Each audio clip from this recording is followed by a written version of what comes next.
Trauma Therapist Podcast Plus listeners can listen to episodes early and ad-free right now. Become a Plus listener by going to Apple Podcasts, searching for the Trauma Therapist Podcast, and signing up today.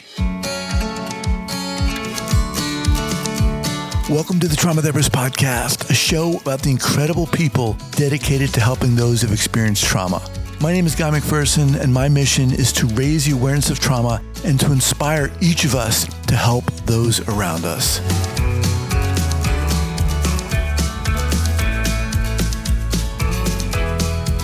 Okay, here we go. 5, 4, 3, 2, and 1. All right, folks, welcome back to the podcast. Very excited to have as my guest today, Jeanna Gomez. Jeanna, welcome. Thank you. Well, I'm so excited to be here too. It's been a minute since we talked last, so I'm looking forward to it. Yes. Awesome. So Jeanna is the owner of Gomez Counseling and Consulting Services and Trauma Healing and Recovery Center. She comes with 22 years of clinical and trauma recovery experience. She's a complex trauma specialist and relational therapist who utilizes somatic experiencing, including SE touch work, integral somatic psychology, brain spotting, EMDR, and Post Induction Therapy Model in her work with clients. Jeanna spearheaded bringing the somatic experiencing professional trainings to Houston in 2017. In her journey with somatic experiencing, she became the first Latina SE Practitioner in Houston, was the lead training assistant for the Houston and St. Louis trainings, and now she's the first Latina faculty member for SCI, Somatic Experiencing International in North America. Welcome back. Thanks. Welcome back. So let me just say, as I said before we started recording here, I loved having you on the podcast originally. I loved your energy and your inspiration and of course your knowledge, but I'm so glad you're here. Before we get going, as always, just share with our listeners where you're from originally and where you are currently.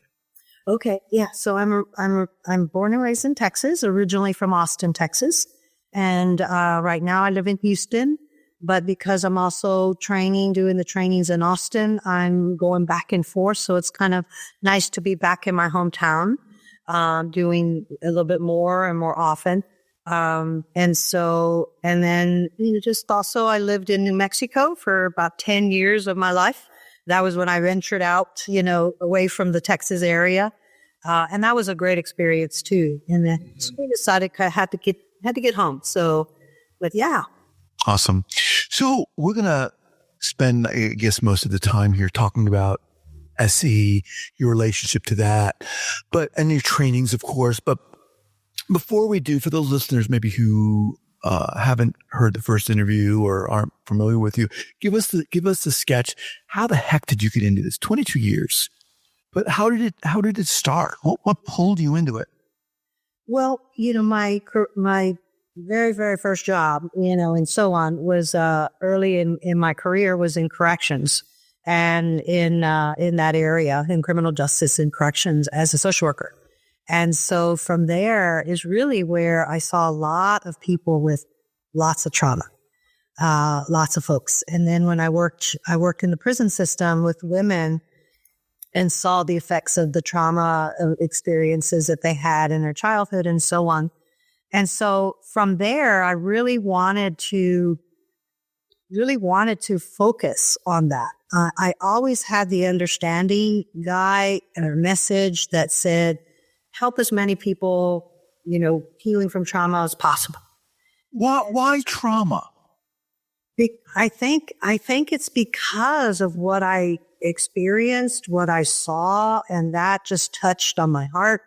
It touched on, there was something that I knew that I could probably bring, and information that I could bring to the people that I was working with that opened up kind of their awareness.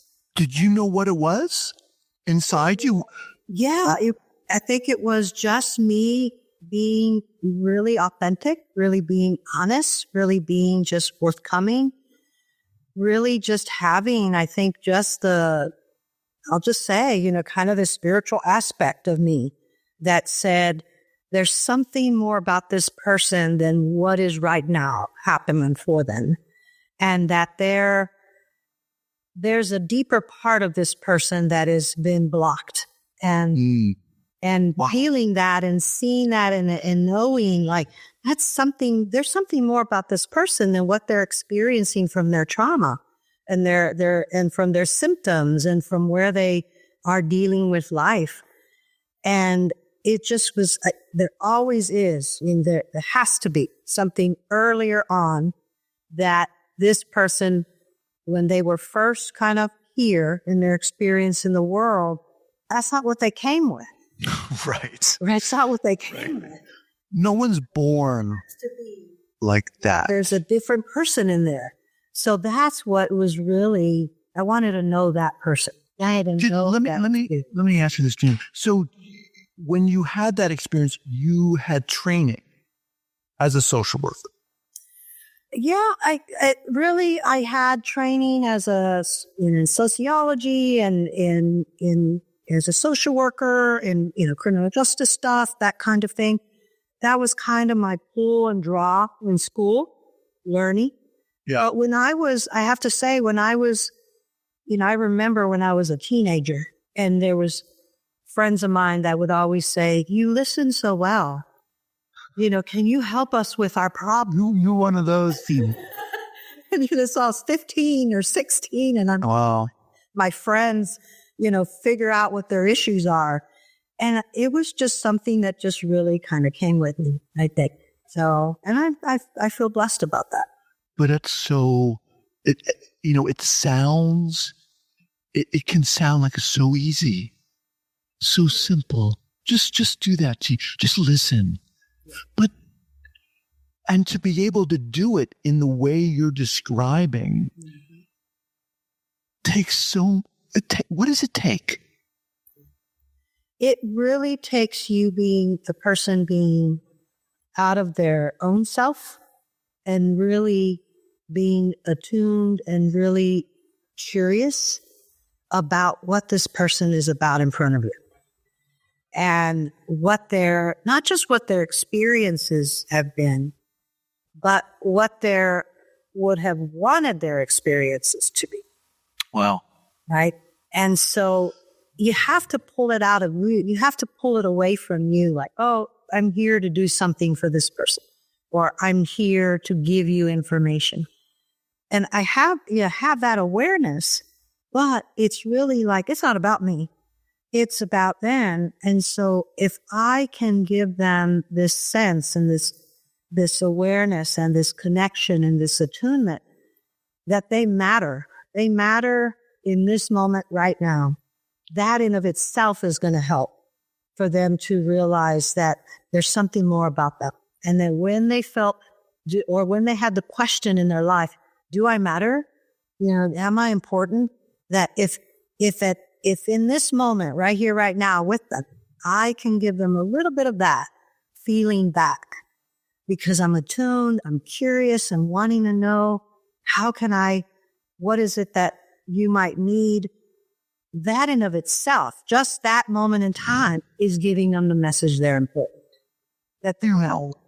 Which is so, it's so crazy powerful. It is. Crazy powerful. Oh my God. And even with somatic work, when we're listening to their body, that's another layer. So it's not just thoughts or their emotions, it's what is the other layer, their body. And so I could just imagine, what do you mean my body? What are you talking about? What's your response? Yeah, exactly. Because I get that a lot. We get that a lot. Of course. There's a lot of the folks that. No, you're not doing that to me. You do that. They go there, right? They say, no, I'm not going to go. No, what are you talking about? And so I say, what you might sense, what your body is even doing right now, that as you're talking about, this thing that you experience, your body's moving around. Your body wants to do something. Your body is your body is clamped in and so still and braced. And all of that is also attunement to who they are and saying, the bracing to me matters. And what is it that's happening? Why the bracing might be there? Why the need to want to move or get up or run or get away? Why is that there? And that's another attunement to that they're important, that whatever their body is sharing, that is important as well. Because in the past, with the trauma,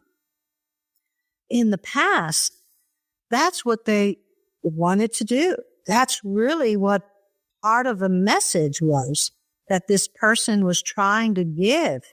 Verbally, they couldn't maybe share. Emotionally, maybe they were told like, hey, I don't want to deal with that emotion. And bodily is the other thing that no one listened to. I want to get away from here. I want you to stop. I'm bracing because I'm scared.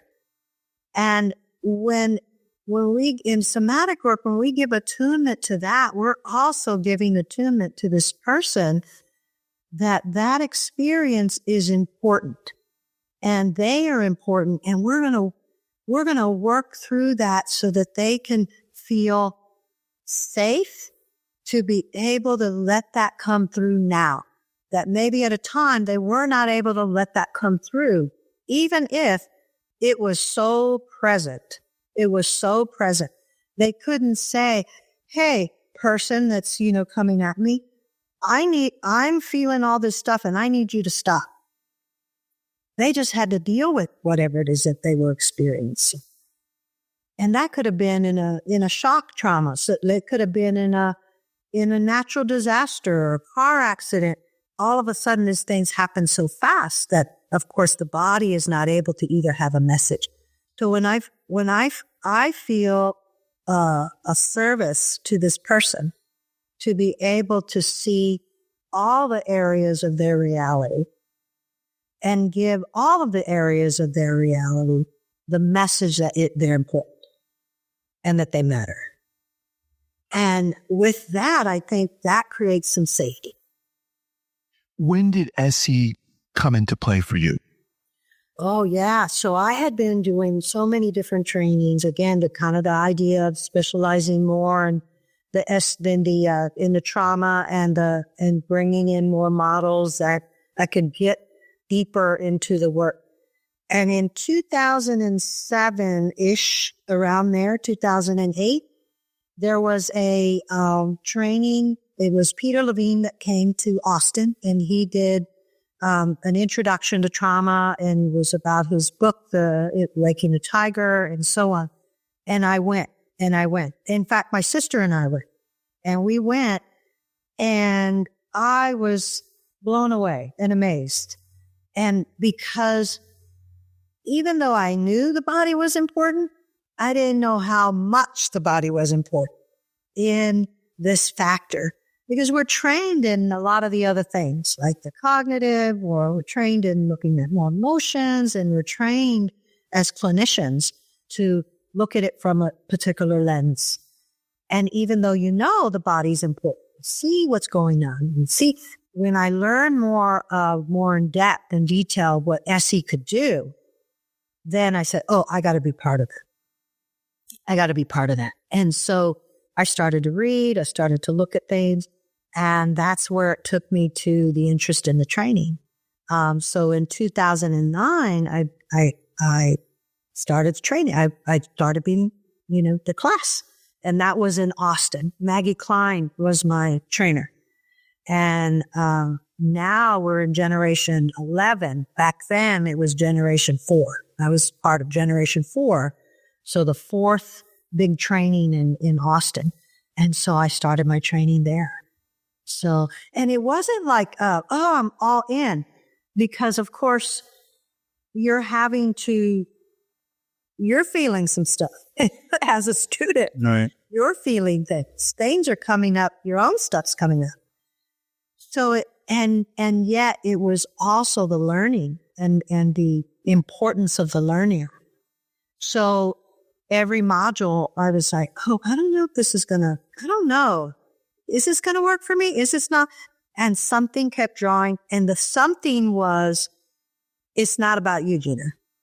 Even though you're getting your work and you're doing some of your own work, you getting this training is ultimately not about you. Remember, it's about the other person that's in front of you. And here's another layer of their life and of their existence that you can attune to, and you can begin to give them again that other message that your body's important to. And that perspective is what it's all about. Yes. It's so easy when you are in this field to be needing to accumulate all this knowledge, and it's become something that you of course rely on and almost need to utilize. Well, I've taken this course, or I'm taking this great workshop. I want to use this with this client. Exactly. The other part of that guy is integrating, is taking the time to really understand it and integrate what you learned and practice what you learned. Because you could take all sorts of trainings, and have a whole bunch of manuals right there in a stack. And you can say, I got this training and that training and this training, but do you really know it? Is it embedded in you? Can you really kind of exercise it when you're seeing it in front of this person? And that's important too. And that's something I always try to tell the students. It's like practice, practice, practice, integrate, read the manual, because the manual has so much information that could really help you to see what the nervous systems do, to be able to track what the nervous system what's happening in the nervous system, what's happening in this person as you're watching them in your office and they're, anxious or depressed or whatever it is that's showing up. And so I try to say, just practice, because we got to integrate it. That's the only way we can do that. So even with different types of trainings, so even cognitive work, EMDR, you have to practice. You can't just say, "Oh, I got it," and that's it. Right. I took the course. I got the certificate. I'm good. What else do I need to do? All right, let's get specific here. Let me remind our listeners. I'm speaking with Jeanna Gomez, complex trauma specialist and relational therapist. What trainings are coming up for you? So I'm already training the Houston and Austin trainings. So we're Generation 4 in Austin, Generation 11 Generation 4 in Houston, and Generation 11 in Austin. So we're in our intermediate year with those two cohorts. And so now in this year, in 2025, we're adding, and I'm really excited about this, we're adding the very, very first Spanish bilingual cohort class training in San Antonio in the United States.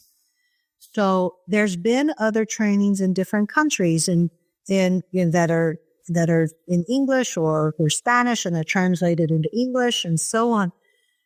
But I always was amazed, I always question and amazed of, why isn't that we have one here? There are so many people that speak Spanish. There's so many people who that's their only language. And here in the United States, but also, of course, inviting other countries and other people from other countries to also come into the training. And so I never understood, why don't we have a training already in North America? Not just in Texas are there a lot of people who are bilingual. There's all sorts of folks all over the United States that are bilingual Spanish. Not only Spanish, but other languages as well. And so when I became faculty, that was one of my thoughts. I want to, in the essence of inclusion, in the essence of trying to bring in more diversity, in the essence of trying to let people also feel comfortable in learning and speaking and sharing their experiences in their native language, that even if English is your first language and you speak Spanish, that sometimes the Spanish, sharing things in Spanish or expressing things in your language feels on a whole nother different level internally, feels more complete.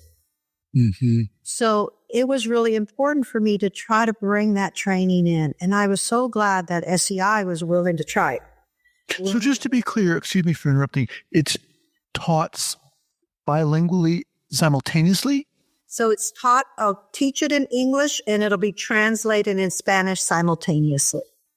So there'll be translators translating it in Spanish as I'm teaching.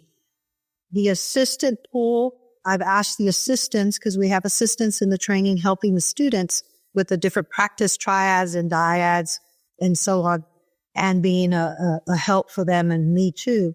And I've asked the assistants if they can have some proficiency in Spanish, be bilingual on some level, so that when they're in the triad work and when a student wants to be able to just do it in Spanish, that they can help maybe the others with the translation that are in the triad. So that the training part, the lecture, the demos, the things that I do, those are going to be translated simultaneously. So those folks that are coming in that are only Spanish speaking, if it's Spanish speaking people and also people who go to speak Spanish. So those that are only Spanish speaking, they'll have the headphones that they'll be able to get the translation as it's going on. And those that are both, if they want to also have the headphones and have the translation, they're able to have that, but they may already understand it in both. So when is this happening again? So this is happening, it's in June. It's I think it's the third weekend in June. We typically do it on a Friday, Saturday, Sunday, Monday. And it'll be in San Antonio. But the invitation is to anyone in the United States and beyond. We just happen to be having it at first time ever in the United States, which I think is just, amazing. And I'm excited about it. I'm really excited about it. So we're trying to spread the word as much as possible, to get people interested, people understanding. And I'd like to share a little bit about also an experience I had, if I could. When I was assisting in St. Louis, I wasn't even the lead at that time, the lead assistant at that time. But when I was an assistant in St. Louis, there was a group of students that were from Korea. And they came in, and one of the women, she was the translator. She spoke Korean and English too. The other two spoke mainly Korean. So they stayed together as students in the sense of doing their triad work and their dyad work. And I happened to be able to be their assistant a couple of times. And one of the things that was the most really experiencing for me and rewarding for me is I asked the translator, don't translate it. I want to see, as these two women are speaking in their native language, I want to see what happens with the nervous system without me knowing the words. And so I was able to track their nervous system and know what they were saying without knowing the words, because I was able to see how their body movements were going, what the person was asking the other to do or to check in with what they were experiencing and what their maybe body wanted to do in that moment. I didn't even need to know the words.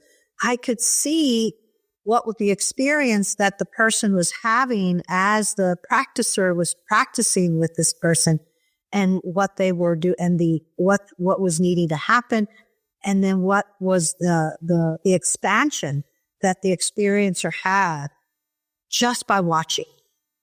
And it was so beautiful. It was really moving to just see them just naturally not get interrupted with the English or anything, just for them to do that. And that was really a learning experience for me as an assistant, as a clinician. And in what way? It was a learning experience for me in my tracking skills as an assistant to help, in the moment. But it was more in that same way as a clinician, that sometimes you don't have the content, or the person is, let's say it's a client who's able to speak English, but they don't want to speak the content, or they don't know the content. It's just not coming through. They're uncomfortable with talking about it. And you can respect that, but you could still work with them because you're tracking the nervous system. Wow. And that's what I mean when I say to students, practice, practice, practice, integrate. Because when you don't have content, when you have a client that's saying, I don't want to talk about that, it doesn't mean you can't work with it in this way. Wow. Doesn't mean you can't. It just means you have to be more attuned and really focusing in on what is this person's body, their nervous system, their facial expressions, everything, their gestures, all these. What does it mean in the scope of what they're holding in their mind, or they're holding in their emotional state, they're holding in their memory states that they don't want to speak, but it's coming out through the body. It's coming out in the language of the body, right? The language of the nervous system. So that experience with those women was really taught me something even more about this work. So I was really excited about that. So when I think about the San Antonio training and think about that training and having the opportunity for these students to do that, I hope that the assistants that are in the training get that opportunity too, to watch it be just in the native language. Even if you don't know at all what they're saying, you get to track their body in a different way. And that's for the students too. So I think it's going to broaden their awareness of this work. Yeah. Wow. I'm excited about that. I had to share that because that's an amazing story. Yeah. As we kind of wind down here, what's new with you? What's coming up for you? So other than the San Antonio training, I got the Santa Fe training. There's a Santa Fe. I'm going back to New Mexico. I get to go back to New Mexico to train in Santa Fe. That's going to start. That possibly is going to get moved to July. Right now, we're pending March. But we certainly want to give it enough time for having. This is an SE training? Yes, an SE training there. Okay. And then in Atlanta.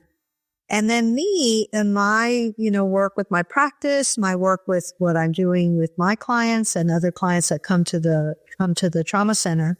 We're doing, a couple of things. One is called it's called the Warrior Goddess Way Retreat and Firewalk.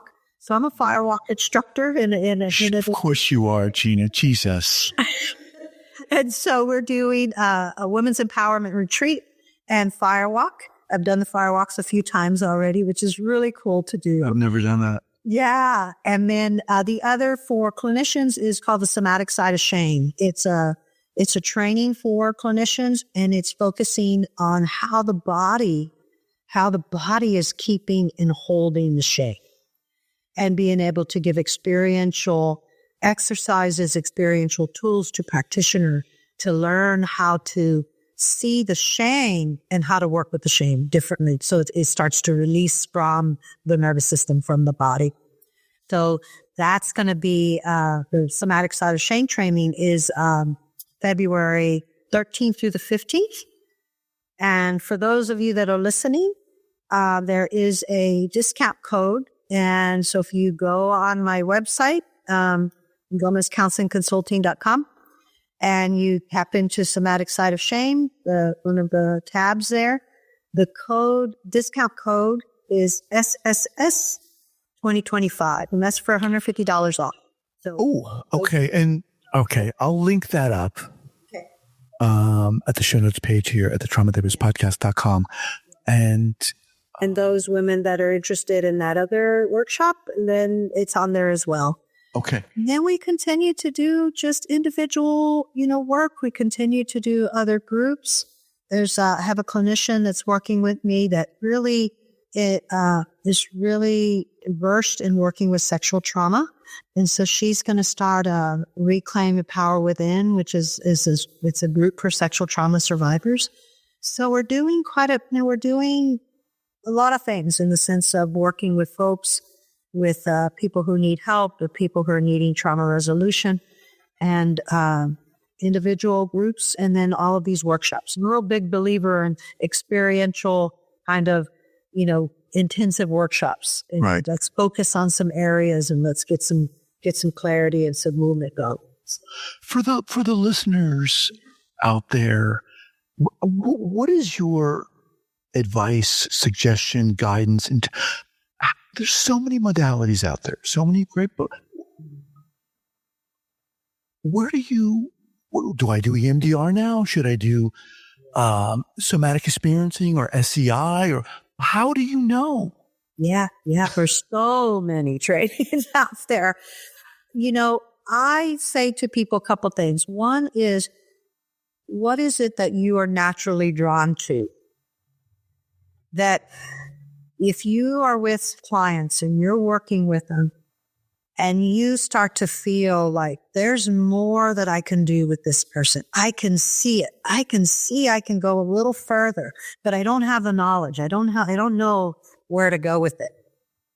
And whether it's trauma or a particular area, diagnosis, particular area, that you start to seek out what you're drawn to. What is is it more of the thought process? So cognitive work? Is it more, from a body perspective? You're drawn to it. Is it more you're recognizing like, I want to go deeper on what's happening in the memory centers? So you start to research that. So I always say, what are you drawn to? That sometimes people are like, I don't know what I'm drawn to. And that's okay. So that's okay. That's okay. But sit with a couple of clients, and when you're with them, what sparks your excitement? What sparks your interest? Mm-hmm. That when you see you working with this person, you start to feel like, wow, I want to really see where this is leading me. I want to see what this person is really experiencing in this area that they're talking about. And if that excites you, then you start seeking those traits. Why? Why is that important? Because you have to like what you're doing.